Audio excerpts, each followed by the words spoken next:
What do you know about cataract? Cataract is the opacity in the lens of the eye. The normal lens allows light to reach the retina. When it becomes opaque and does not allow light to reach the retina, the person is unable to see clearly. Cataract is due to the coagulation changes in delicate protein fibers within the lens. Cataract never causes complete blindness but causes increased loss of transparency. The clarity and details of the image are progressively lost. The front part of the lens becomes densely opaque and whiteness is visible in the pupil.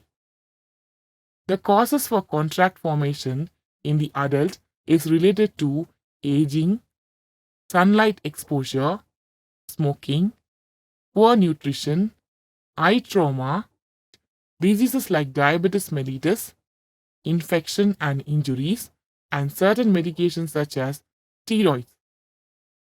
Sometimes German measles in pregnant mothers causes cataract in the child. To delay the onset of cataract, one should have nourishing diet, protect eye from excessive exposure to sun rays, X-rays, intense heat, and injuries. Diseases like diabetes and syphilis should be treated early and effectively. Two types of cataracts are dense nuclear cataract, that is cataract in the center of the lens, and peripheral cataract, that is cataract in the periphery of the lens.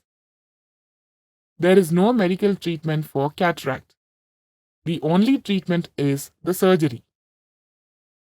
Once the cataract is removed, the eye is unable to focus as there is no lens. So, one has to use an artificial lens. This can either be glasses, contact lenses, or insertion of intraocular lenses. Today, modern medical advances have made cataract surgery very successful. New surgical techniques and intraocular lenses can restore excellent vision, that is about 97%.